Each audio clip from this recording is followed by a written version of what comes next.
La première fissure apparut au moment le plus banal possible. Un coup de marteau trop appuyé, un juron étouffé, puis ce son creux, différent.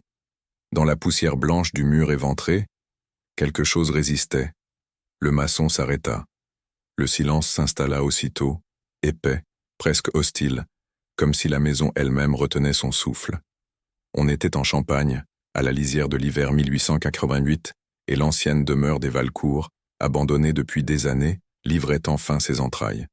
Quand la pierre céda, ce ne fut pas l'odeur de l'humidité qui frappa les hommes, mais une impression plus troublante, celle d'être observé. La poupée apparut lentement, prisonnière du mur depuis un temps impossible à mesurer. Son corps de chiffon était jauni, mais intact.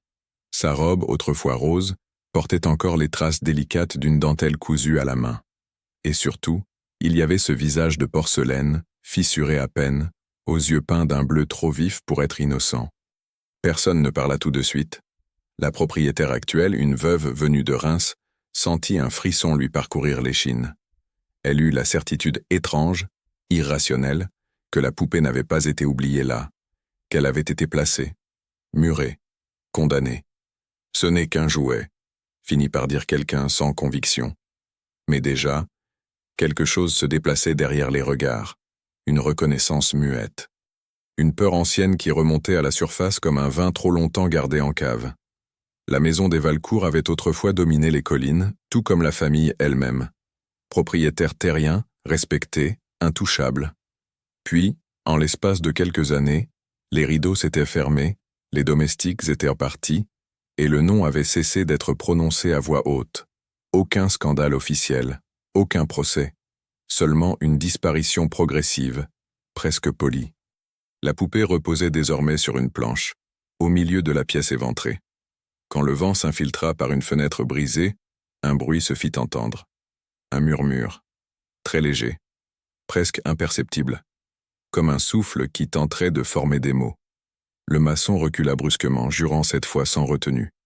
Il affirma plus tard que le son venait de la tête de porcelaine, que ce n'était pas le vent, que ce n'était pas le bois qui craquait. La veuve exigea qu'on prévienne le shérif. Il arriva dans l'après-midi engoncé dans son manteau, le visage fermé avant même d'avoir franchi le seuil. Dès qu'il aperçut la poupée, son regard changea. Un battement de paupières de trop. Une raideur soudaine dans la mâchoire. Il connaissait cette maison. Il connaissait cette histoire. Faites-la enlever, dit-il simplement, et reprenez les travaux. Mais elle était dans le mur, insista la veuve. Quelqu'un l'a mise là, et ce bruit, des bêtises, trancha-t-il. Les murs anciens font toujours des sons étranges. Il n'y a rien à enquêter. Son autorité écrasa toute tentative de protestation. La poupée fut enveloppée dans un tissu grossier, comme un objet honteux, et emportée hors de la pièce. Le shérif ne rédigea aucun rapport. Aucun registre ne mentionna la découverte. Pourtant, cette nuit-là, aucun des hommes présents ne dormit vraiment. L'un d'eux rêva d'un couloir étroit, de petites mains frappant derrière une paroi. Un autre se réveilla en sueur, certain d'avoir entendu une voix d'enfant prononcer son nom. Et loin de là, dans un bâtiment officiel où les dossiers s'empilaient comme des tombes de papier, le shérif resta longtemps immobile, une main posée sur un tiroir qu'il n'ouvrit pas. À l'intérieur dormait un vieux témoignage, jauni, signé d'une croix maladroite, celui d'une servante disparue et d'un enfant que personne n'avait jamais cherché. Au petit matin, on jura que la poupée avait changé de position. Son visage désormais semblait tourné vers la porte, comme si elle attendait qu'on revienne pour elle. La neige n'était pas encore tombée cet hiver-là, mais le froid s'était installé dans les chairs tenaces, humides, comme un rappel constant que rien ne pourrissait jamais vraiment dans cette région. Tout se conservait, même les fautes. Des années plus tôt, bien avant que la maison des Valcourt ne ferme ses volets pour toujours, une enfant y marchait pieds nus sur les dalles glacées. Elle avançait en silence, habituée à ne pas faire de bruit, à ne pas exister trop fort. Son nom n'était prononcé qu'à voix basse quand on le prononçait encore. Elle était née d'une erreur. C'est ainsi que la maîtresse de maison l'appelait, sans jamais la regarder vraiment. Une erreur à corriger, à cacher, à effacer. La mère de l'enfant était une servante. Une fille venue des collines, sans dot ni protection, que le maître avait remarquée un soir de vendange, quand le vin rendait les promesses faciles et les conséquences abstraites. Elle n'avait jamais parlé de consentement. À cette époque, on parlait de devoir, d'ordre naturel, de silence. Quand le ventre de la servante s'était arrondi, on l'avait déplacé à l'arrière de la maison, puis au grenier, puis presque plus du tout. L'enfant, né dans l'ombre, avait été toléré, pas reconnu, nourri, mais jamais aimé. Elle appartenait à la maison comme un meuble disgracieux, indispensable, mais honteux. La poupée avait été offerte un matin de printemps. Un geste inattendu. La porcelaine venait de Paris. Le ruban autour de la taille était trop élégant pour une enfant qui n'avait pas le droit de s'asseoir à table. La petite l'avait serrée contre elle avec une dévotion presque douloureuse. C'était la première chose qui lui appartenait vraiment. Elle lui parlait souvent. Pas comme on parle à un jouet, mais comme on confie à quelqu'un ce qu'on a le droit de dire à personne. La poupée devenait témoin des colères étouffées, des peurs nocturnes, des questions sans réponse. À travers elle, l'enfant apprenait à murmurer, à survivre dans les interstices du monde des adultes. La maîtresse de maison observait tout cela avec une crispation grandissante. Chaque rire étouffé de l'enfant lui rappelait ce qu'elle s'efforçait d'oublier. Chaque trace de pas dans le couloir était une insulte à l'ordre qu'elle s'était juré de maintenir. Dans cette demeure, il n'y avait pas de place pour les conséquences visibles. Les murmures commencèrent peu après. Des domestiques jurèrent entendre des voix la nuit, des phrases indistinctes, un chant trop aigu pour être celui d'un adulte. On parla de rats, de courants d'air. On parla surtout trop peu. La servante tenta une fois de partir avec l'enfant. Elle fut arrêtée à la barrière du domaine. Le lendemain, son lit était vide, son nom rayé des comptes. Officiellement, elle était retournée chez les siens. Officieusement, personne ne posa de questions. L'enfant resta, plus silencieuse encore. Un soir, après un dîner où les regards avaient été plus durs que d'habitude, la poupée disparut. Puis, l'enfant. La maison continua pourtant de fonctionner. Les repas furent servis. Les cloches sonnèrent. Le shérif passa le lendemain, échangea quelques mots avec le maître et repartit sans entrer. On déclara que l'enfant avait été confié à un orphelinat, que la situation était désormais réglée. Les murs, eux, n'oublièrent pas. Des années plus tard, lors des premières nuits suivant la découverte de la poupée, la veuve sentit une présence dans les couloirs. Pas une apparition, quelque chose de plus diffus, une attente. Comme si la maison exigeait qu'on termine ce qui avait été interrompu. Et au fond d'un tiroir que le shérif avait juré de ne jamais rouvrir, un détail revenait le hanter. Le rapport jamais signé mentionnait une anomalie. Une épaisseur inhabituelle dans un mur du couloir nord. Une recommandation qu'il avait ignorée. Cette nuit-là, un craquement résonna dans ce même mur. Long, profond. Comme si quelque chose, enfin, cherchait à sortir. Le premier mensonge avait été prononcé sans tremblement. Le shérif s'en souvenait parfaitement. Il se tenait dans le couloir nord, chapeau à la main, tandis que le maître des lieux parlait d'une voix calme, presque administrative. Une enfant confiée ailleurs. Une situation délicate résolue discrètement. Rien d'illégal. Rien qui mérite d'être écrit. À l'époque, le shérif avait hoché la tête. Il connaissait les règles non écrites de Champagne. Il savait quel nom devait être protégé. Quelle vérité pouvait être déplacée, déformée, ou simplement laissée mourir faute d'encre. Son rôle n'était pas de troubler l'équilibre, mais de le préserver. Et pourtant, ce jour-là, quelque chose avait cloché. Le silence n'était pas celui d'une maison soulagée. Il était trop dense, trop concentré autour d'un seul point. Le mur du couloir nord, justement, fraîchement rejointoyé. Trop neuf pour une demeure qui tombait déjà en décrépitude. Il avait noté le détail. Puis il avait refermé son carnet. Des années plus tard, en 1888, ce même mur se rappelait à lui avec une insistance presque cruelle. Depuis la découverte de la poupée, les nuits du shérif s'étaient peuplées d'images qu'il croyait enfouies. Des mains d'enfants, de la chose humide, un souffle court, emprisonné. Il se réveillait avant l'aube, persuadé d'avoir entendu un murmure derrière les murs de sa propre maison. Dans la demeure des Valcourt, les travaux avaient repris, mais rien ne se déroulait comme prévu. Les outils se cassaient. Les bougies s'éteignaient sans courant d'air.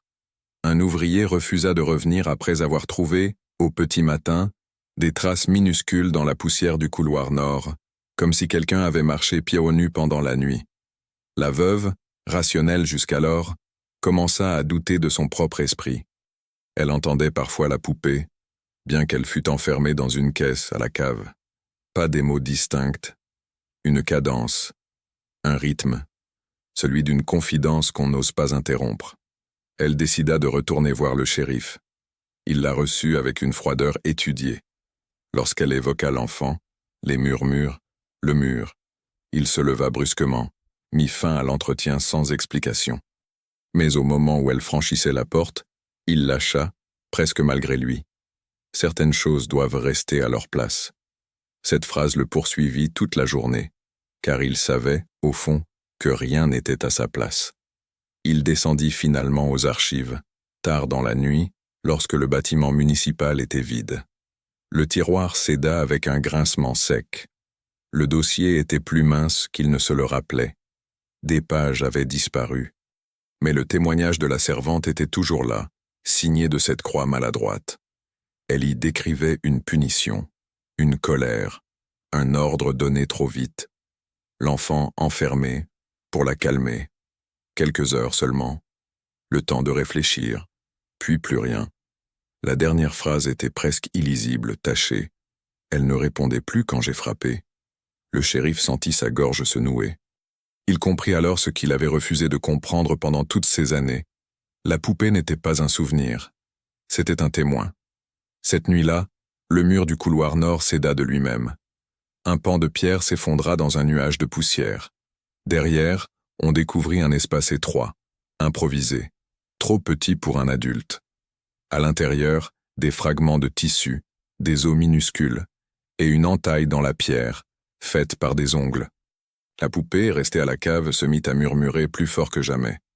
Quand le shérif arriva sur les lieux à l'aube, il ne put nier l'évidence.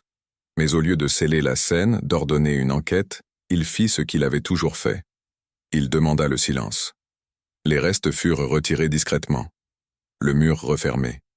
Une nouvelle couche de chaux appliquée. Officiellement, il n'y avait rien à signaler. Mais au moment de partir, il remarqua un détail qu'il n'avait pas vu auparavant. Sur la pierre fraîche, une empreinte de petites mains apparaissait lentement, comme si elle venait de l'intérieur. Et dans ce silence redevenu artificiel, une question s'imposait enfin à lui. Trop tard. Que se passerait-il si, cette fois, le mur refusait d'obéir? La maison ne se laissa plus refermer. La chaux appliquée à la hâte noircit en quelques jours, comme si l'humidité venait de l'intérieur même du mur. Une odeur âcre s'installa dans le couloir nord, mélange de pierres mouillées et de quelque chose de plus ancien, plus organique. Les ouvriers parlèrent de moisissure. Personne ne les crut vraiment. La veuve observa la dégradation avec une angoisse sourde. Chaque matin, elle retrouvait de nouvelles fissures, fines comme des rides sur un visage trop longtemps contraint au silence. La maison, autrefois figée dans sa disgrâce, semblait désormais animée d'une volonté propre. Les conséquences ne tardèrent pas à se manifester ailleurs. Le dernier héritier des Valcourt mourut cet hiver-là, seul dans une pension de Troyes, ruiné, délirant, murmurant des phrases incompréhensibles à propos d'une enfant restée dans le mur. Les notaires parlèrent de coïncidence. Les anciens domestiques, eux, baissèrent les yeux. Dans le village, les bêtes devinrent nerveuses. Les chevaux refusaient de passer devant la demeure. Les chiens hurlaient la nuit en direction des vignes, comme si un appel leur parvenait de sous la terre. Les habitants commencèrent à éviter la route, à changer de trottoir, à faire le signe de croix sans s'en rendre compte. La poupée, enfermée à la cave, n'avait plus besoin du silence pour se faire entendre. Ses murmures étaient désormais distincts. Non pas des mots clairs, mais une intention, une insistance. Comme si quelque chose cherchait à être reconnu, nommé, enfin placé dans le monde des vivants. La veuve tenta de la faire disparaître. Elle ordonna qu'on la brûle. Le feu refusa de prendre. Le tissu noircit sans se consumer. La porcelaine resta intacte, froide, luisante, presque moqueuse. On abandonna la tentative, terrifié. Le shérif, lui, se délitait lentement. Ses collègues remarquèrent son regard fuyant, sa main tremblante lorsqu'il signait des documents. Il parlait seul, parfois, s'interrompant brusquement comme s'il écoutait une réponse que personne d'autre n'entendait. La nuit, il ne dormait plus chez lui. Il errait dans les rues, s'arrêtant souvent devant la maison des Valcourt, incapable d'y entrer. Il savait désormais que le silence n'était plus une option. Ce qui le rongeait n'était pas la peur d'un scandale, mais la certitude que quelque chose avait été rompu de manière irréversible. L'ordre qu'il avait protégé toute sa vie reposait sur un crime trop petit pour justifier tant de dégâts, et pourtant assez lourd pour fissurer le temps lui-même. Un soir, il reçut une lettre sans signature. À l'intérieur, une seule phrase, tracée d'une écriture maladroite presque enfantine. « Elle veut rentrer ». Le shérif comprit immédiatement. Rentrer ne signifiait pas revenir à la maison. Cela signifiait autre chose. Une reconnaissance, une place, un nom. Il se rendit seul dans la demeure, à la tombée de la nuit. La veuve n'essaya pas de l'en empêcher. Elle savait que cette histoire ne lui appartenait plus. Dans le couloir nord, le mur suintait. Des fissures formaient un réseau presque organique, comme des veines. Le shérif posa sa main contre la pierre. Elle était tiède. « Je sais », murmura-t-il. « Trop tard. Mais je sais. » La poupée, qu'il avait fait apporter malgré les protestations, reposait à ses pieds. Pour la première fois, il osa la regarder vraiment. Les yeux bleus semblaient moins figés, presque attentifs. Il parla longtemps. Il parla de lâcheté, de compromis, de lois écrites par des hommes pour protéger d'autres hommes. Il parla de l'enfant, sans détourner le regard. Il parla du mur, de la nuit, du silence choisi. Lorsque ces mots s'épuisèrent, un calme étrange s'installa. Puis un bruit sec retentit derrière lui. Le mur se fissura d'un seul coup, de haut en bas, comme si une pression immense venait de l'intérieur. La pierre céda partiellement, révélant l'espace étroit une nouvelle fois. Mais cette fois, il n'était pas vide. Dans la pénombre, quelque chose bougea. Et le shérif comprit, trop tard encore, que certaines vérités, une fois appelées, ne se contentent pas d'être entendues. Le jour se leva sur un silence anormal. Pas celui paisible, des campagnes enneigées, mais un vide sonore, comme si les oiseaux eux-mêmes avaient déserté la région. La maison des Valcourt se tenait immobile, éventrée, le couloir nord ouvert comme une plaie qu'on aurait cessé de bander. On retrouva le shérif à l'intérieur, assis contre le mur brisé, les yeux ouverts, le visage figé dans une expression qu'aucun mot ne parvint à décrire exactement. Ni peur, ni paix, mais quelque chose entre la reconnaissance et l'abandon. Il n'y avait aucune trace de lutte, aucun signe de violence visible. À ses pieds reposait la poupée, propre, reposée, ses mains de porcelaine jointes comme si on les avait placées ainsi avec soin. Dans l'espace derrière le mur, il n'y avait plus rien, plus d'os, plus de tissu, plus de marques d'ongles, comme si l'endroit n'avait jamais contenu de corps, comme si ce qui avait été enfermé avait enfin été libéré, non pas par la force, mais par l'aveu. Les autorités parlèrent d'une attaque. D'un malaise, d'une imagination collective nourrie par la superstition. On referma la maison cette fois définitivement. On scella le mur avec une rigueur presque religieuse. Les rapports furent classés, les mots soigneusement choisis pour ne rien dire. Mais quelque chose avait changé. La veuve quitta la région peu après. Avant de partir, elle fit une chose que personne ne remarqua vraiment. Elle plaça une petite croix de bois dans le couloir nord, à l'endroit exact où le mur avait cédé. Pas pour chasser quoi que ce soit, mais pour marquer une présence reconnue. Dans les mois qui suivirent, les phénomènes cessèrent. Les bêtes se calmèrent. Les nuits redevinrent silencieuses. La maison, vide, n'attirait plus les regards. Elle devenait ce qu'elle aurait dû être depuis longtemps, un lieu sans pouvoir, sans autorité, sans mensonge à défendre. La poupée, elle, fut confiée à une église locale. On raconte qu'elle y resta des années, immobile, muette, jusqu'au jour où une enfant orpheline la prit dans ses bras. Ce jour-là, une religieuse jura avoir entendu un soupir, non pas de plainte, mais de soulagement, car ceux qui murmuraient n'avaient jamais demandé vengeance, seulement une place dans la mémoire des vivants. À Champagne, on évite encore de parler de l'affaire, pas par peur, par pudeur, comme on évite de réveiller un enfant enfin endormi. Mais certains anciens affirment que si l'on colle l'oreille contre les murs des vieilles maisons, très tard dans la nuit, on n'entend plus de cris. Seulement un silence différent. Un silence qui, cette fois, n'est plus une prison. Si cette histoire vous a troublé, ému ou marqué, laissez un commentaire. Que pensez-vous que la poupée murmurait vraiment? Abonnez-vous à la chaîne pour découvrir d'autres histoires cachées, sombres et oubliées de l'histoire française. Partagez cette vidéo avec ceux qui aiment les récits, où le passé refuse de mourir. Et surtout, laissez un like, pour que ces voix étouffées continuent d'être entendues.